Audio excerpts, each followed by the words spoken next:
How's everybody doing today? You guys doing all right?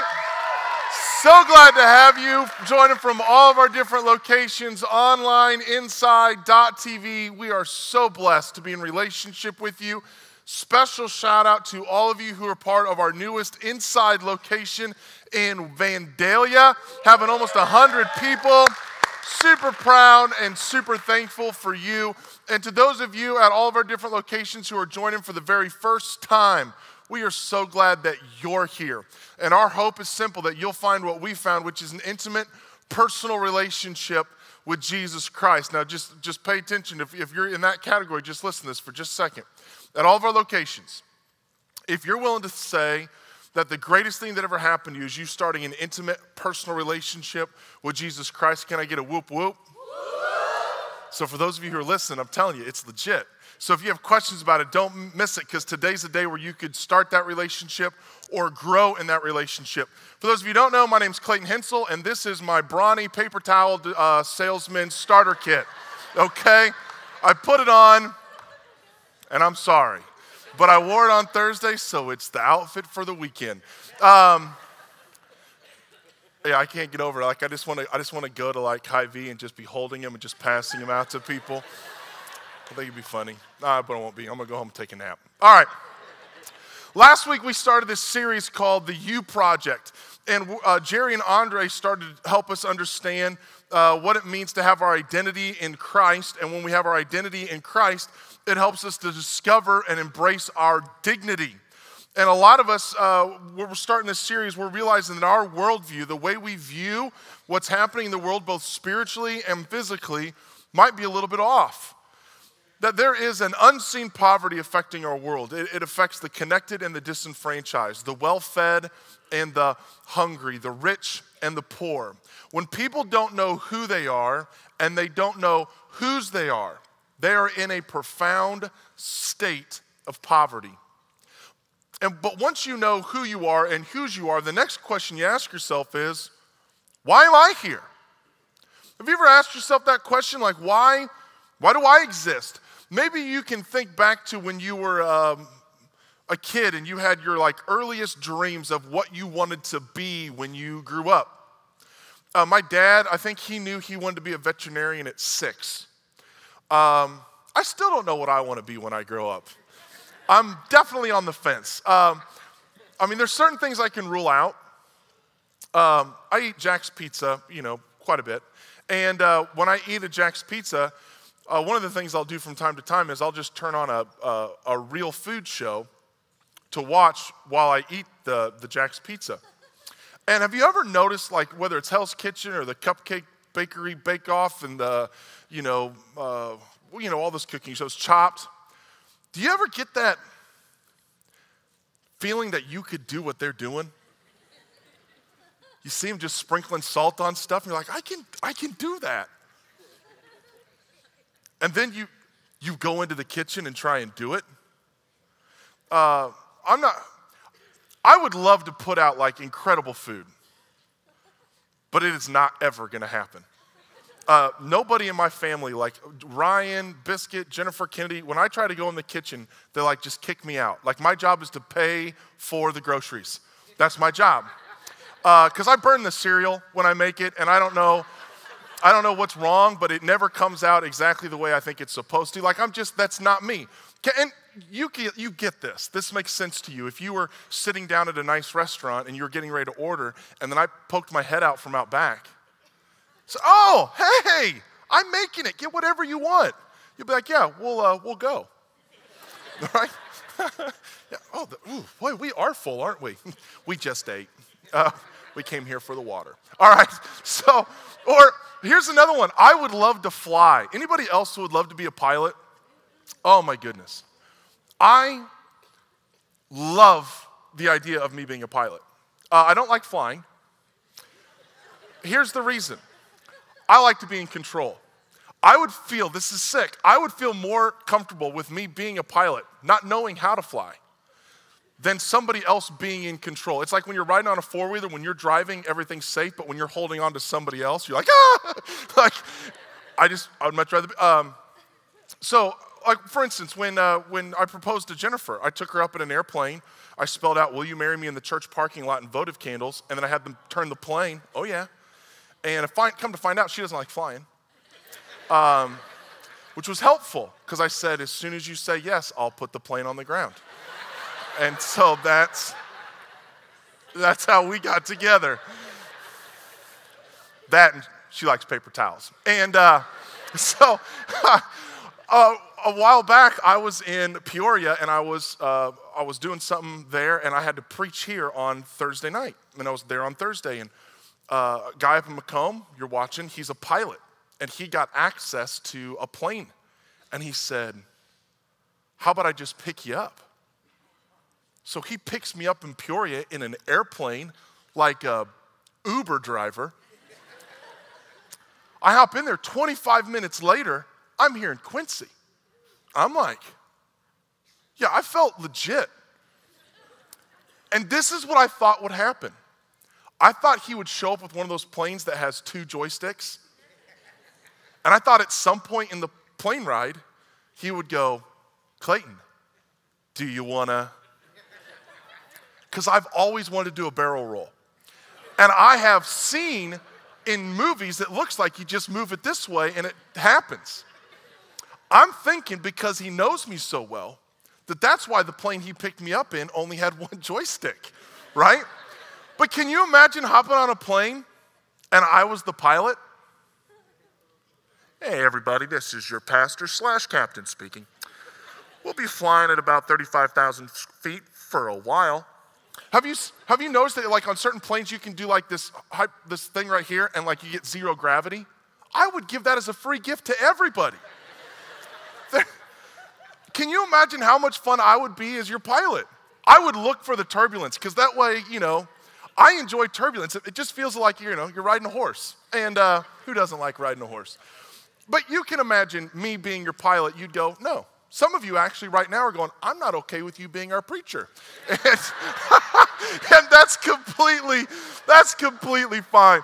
But maybe there's something deeper that's going on. You've actually been asking yourself that question your whole life. Maybe I should be a chef. Maybe I should be a doctor. Maybe I should be a pilot. And you've never really landed on what you should be. And so you start asking yourself the question, why am I here? I mean, it makes sense why you're here, but why me? Maybe you've asked those questions to others. What do you see in me? And you're not satisfied with their answers. Maybe you've turned your questions to God and you've said, "God, I see the purpose that you've given everybody else, but how come I didn't get that?" I mean, God, when you were making the world, it seems like you put a lot of thought into everybody else, but how come, did you just make me with leftovers? Remember from last week, God made you and he made you for a reason, to be with him. And God made us all, and he made us all in his image, but he also made us all different. He gave us different skills and talents. Look at what it says. Each one should use whatever gift he has received to serve others, faithfully administering God's grace in its various forms. Each one of you should use whatever gift he has received. Listen to me. You have purpose. Every single one of you, no matter where you are, no matter what you're doing, you have purpose. In fact, at all of our locations, I just want you to say this with me real quick. I have purpose. You ready? 1, 2, 3. I have purpose. Some of you need to say that 10 more times today. I have purpose, that God placed you, created you, put things inside of you. Look, each one of you should use whatever gift he has received. You all have a gift. And this gift is not of your own making. You didn't create this gift. You were blessed with this gift. It came from God to serve others. This gift is not for your edification. It's for the edification of others. It's the entrepreneur who has the gift of developing businesses and making money, but he only uses it to enrich his own life instead of enriching the lives of the people around him. We have all seen people who have gifts that they use to serve themselves. But God's saying with you, I want something different. I want you to use your gift to serve other people. But here's what happens, is when we read this verse, somehow we get this idea in our head that there's a timeline, that this becomes a reality at some magical moment in the future. It's not for right now, it's for some time later.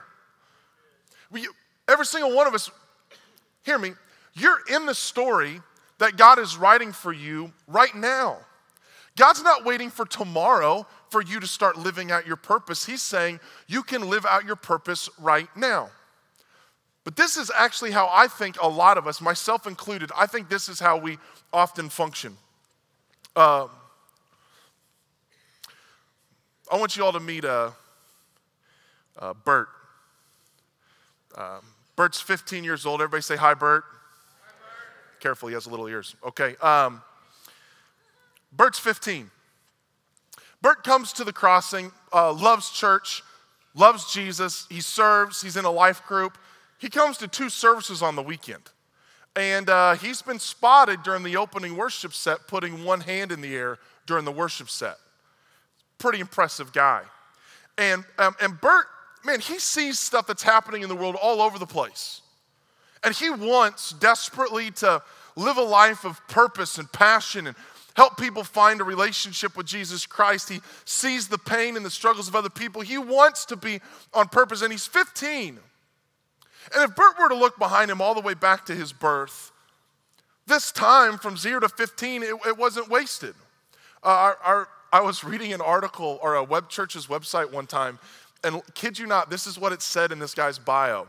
Michael was born at a very young age. Interesting. How else do you do it? So Bert was born at a young age, and all that time between there and now, he's developed experiences. He's learned how to read. He's learned how to talk. It took a while, but he got potty trained. He learned how to make friends. He's made some mistakes, and I don't know if you guys can relate, but he's made some mistakes, and some of those mistakes, good news, he's learned from. Bad news is some of the mistakes he's still dealing with. He hasn't learned from them yet. But there he is. He's 15 years old, and he feels this calling like he wants to change the world. He wants to do something. But the bottom line is you can't change the world when your mom has to drop you off. Right? It doesn't matter how big your God is. When mom's letting you out with the drop off, you can't change the world. And so he's like, God, I'm going to serve you. I just got to have a car. Well, Bert turned 16. And his parents, they get him a car. At all of our locations, how many of you guys, your parents got you a really nice car when you turned 16? That's great. I see 2 hands. Yeah, 3. God bless you. How many of you got a just complete jalopy? Yeah, praise God. Okay, that's what I got. You got a car and you wondered if your parents loved you, right? Like, Dad, this doesn't even have airbags. Like your parents were just kind of like, yeah, we've got enough kids. My first car was a 1974 Cadillac. It was legit, folks. It had, I think it's supposed to be leather, but not sure what it was. But when you got in the car, it had the air compressor that leveled the suspension out. So I got in there and it just had this long fart till it leveled it back out. I'm like, parents, I don't feel safe. You'll be fine. I'm like, all right, Mom, thanks, Dad. So you get your car. And now you thought the moment you had your car, you could drive anywhere you wanted. You finally had freedom.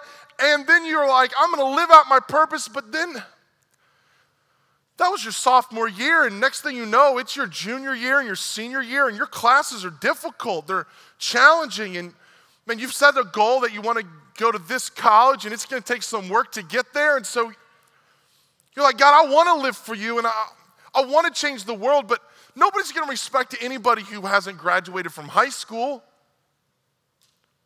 I mean, I know the Bible says don't let anybody look down on you because you're young, but set an example for the believers in speech and life and love and faith and purity. But God, that's for them. I've got pre-cal. I've got AP classes.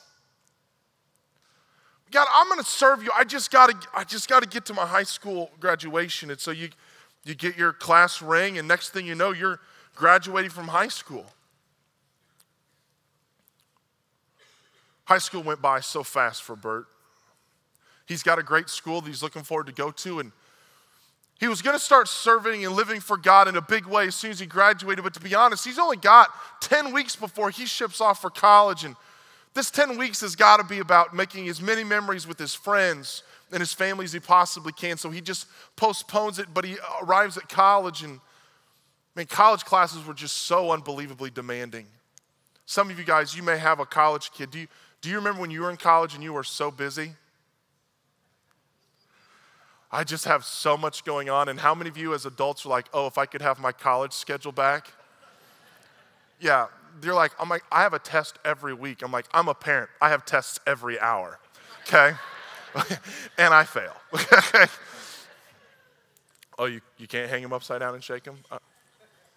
I'm joking, I don't do that, okay, yet. I'm just joking. All right. As a parent, you're like, oh my goodness, how do I navigate this? And the college kid's like, and if you're a college kid, we love you, God bless you, but trust me, it gets worse. That's free. Okay? And you're like, man, Bert's going, I'm in this fraternity, I'm doing these fun classes, I'm playing some sports, but I've got to dial in because I got to get good grades so I can do the right placement tests. I want to get a really good job. And so you're like, you know what, God, I'm going to live for you. Just as soon as I get through college, well, pretty soon Bert gets through college and he gets his diploma and he's doing great. He graduates near the top of his class. Everything's kind of panning out. He gets his diploma and he's like, all right, now it's time to go out and get a job. But his professors kind of maybe misled him a little bit. The job market isn't as wide open as he thought it was going to be, and the pay isn't what he thought it was going to be. And now he's trying to figure out if he's even going to be able to live where he wanted to live or if he's going to have to move so he can get the job that he wants. And so here's Bert going, man, God, I want to live out my purpose for you, and I want to change the world, but I can't change the world if I can't even take care of myself. Well, he fills out application after application. He spends time, and he eventually, man, he lands that job. They give him the nice computer, and he starts stepping into that world. He finally breathes a deep sigh of relief as he has this job, and he's feeling like he's got some security, and things are starting to go well for him, and everything's going well for Bert. And he's just getting ready to start living out his purpose.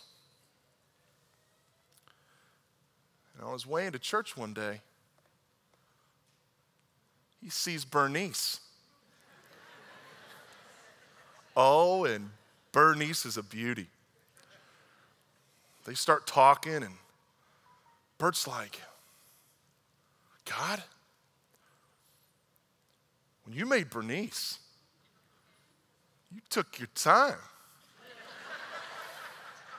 He's like, listen, God, I want to live out my purpose, but I gotta marry this girl, and so that it's like, you know what? God, I'll just wait till after we're married, then we can serve God together. We'll be a team. And so eventually they get married. Oh. Marriage killed Bert. Which some of you can relate to, am I right? Am I right? Okay. A little sooner than you expected, but yeah, I'm dying here, God. Okay? That's not the sermon. That was free. Okay? They get married, and all of a sudden, he's like, we're not going to finally be able to live out our purpose and change the world, and next thing you know, she's pregnant. They've got doctor visits, medical bills. They've got to paint the rooms. They've got to buy furniture from IKEA, which takes at least 18 months to put together. We can't live out our purpose right now, God. We've got a baby coming. And then they're like, God, we can't navigate raising a kid and managing all the finances that are associated. God, I want to live out my purpose, but I've got to double down and work. I've got to make that money so I can take really good care of them. And so he goes and he tries to get as much money as he possibly can, to take as much care of his family as he possibly can. He's trying to do all the right things, and he's going, God, I want to live for you, but to be honest with you, this time's going by so fast. I just got to get this kid out of the house, Lord. Deliver me. You're singing, you know, you part the sea and I can walk right through it, and you're just seeing that as graduation. Just, God, get him out of here. And eventually, Barney graduates from high school. And he's sitting there with tears in his eyes because he's going to miss the kid, and he's now got to figure out how he's going to pay for college. And so he doubles down and works even harder and tries to get to the point where he can pay for his kid's college. And next thing you know, his kid graduates from college. And he finds a beautiful girl, and they get married. And, well, now his wife is spending all of her time taking care of the grandbabies. And he has to go to his kid's house to see his own wife. I want to live for you, God. I just got to get to retirement so I finally have time to do all the things that you want me to do. And eventually, he retires. And some of you, you are somewhere along this timeline. And you can probably resonate with the very things that I'm telling you. But one of these days, Bert's going to turn around and look behind him. And he's going to see an entire life that was spent waiting for the opportunity to step into and live out his purpose. Thinking that the purpose was someplace in the future, failing to recognize that God had a purpose for him at every step along the way. Listen to me, no matter where you are, no matter what you're going through, no matter what you're in, God has a purpose for you. And I know right now you're thinking, Clayton's talking about somebody else. No, I'm talking about you. You have purpose and you have value. So many of us have believed that God could use us to change the world and make the world a better place. But we keep thinking it's someplace in the future. And I'm telling you, God has a purpose for you today. Not tomorrow, today. That you can walk in and live out. But somehow we get distracted. This is purpose, allowing God to use you right now. Romans chapter 8 says, and we know that in all things, God works for the good of those who love him, who have been called according to his purpose. Every single one of you. He's calling you to live out your purpose, and he's working for your good. Now some of you might be asking,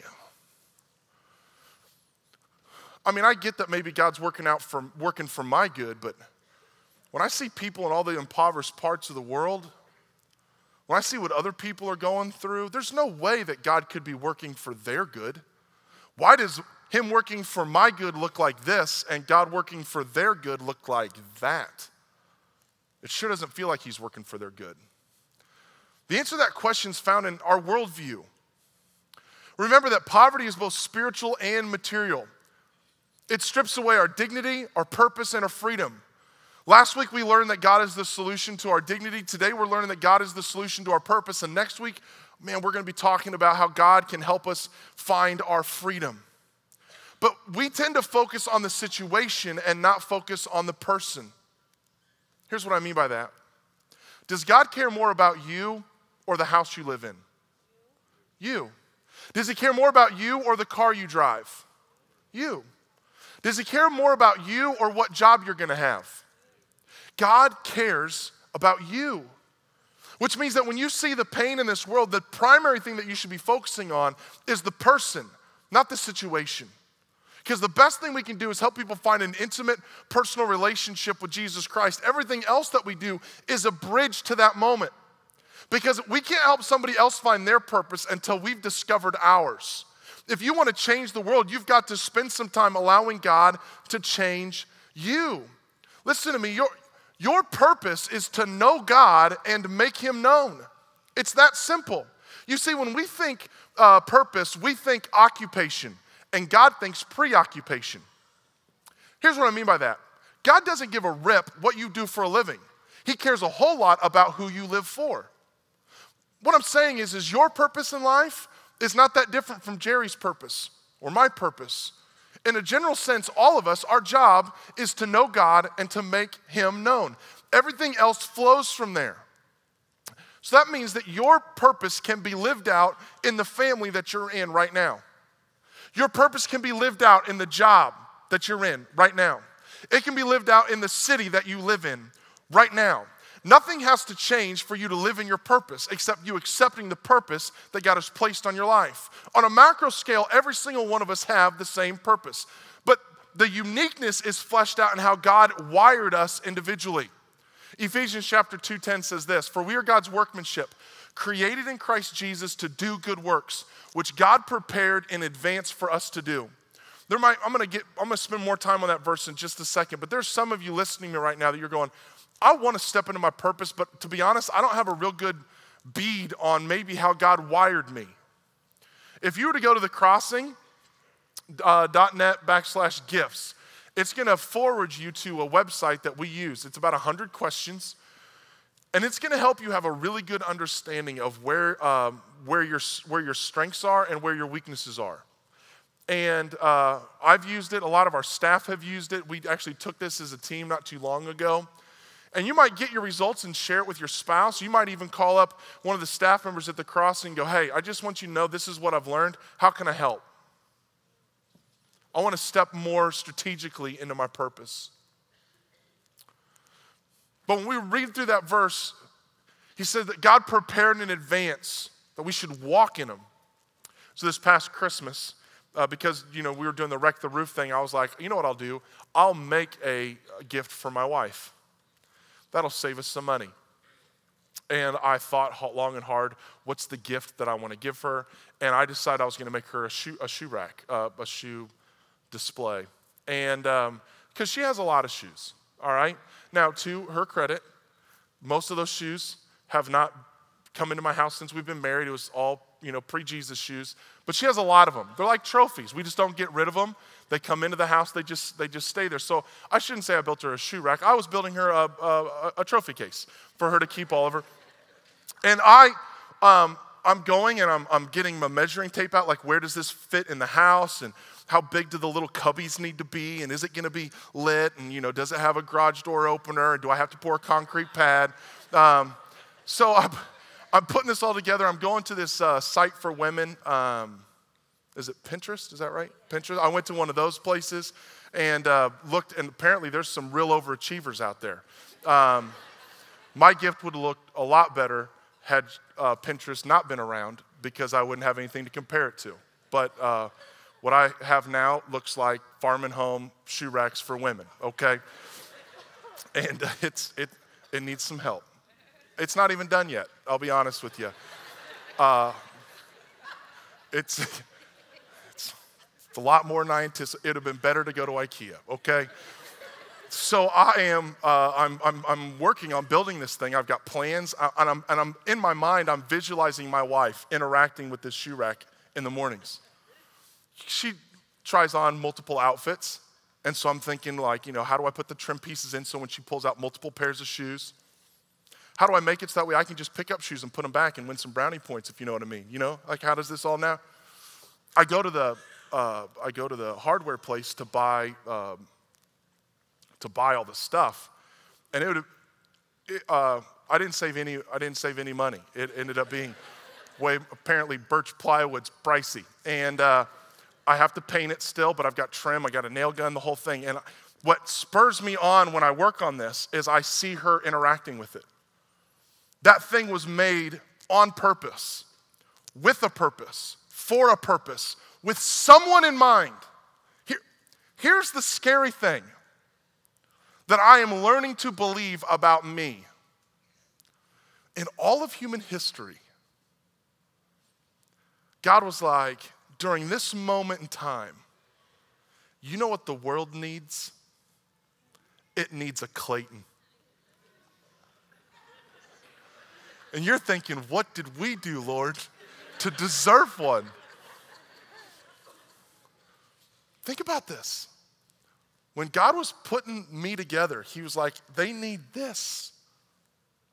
But hear me, I'm nothing special. He was doing the same thing with you. He was going, this family's going to need this person.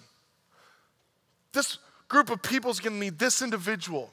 with these talents, with these skills that He's foresaw in advance that you and I would walk in them.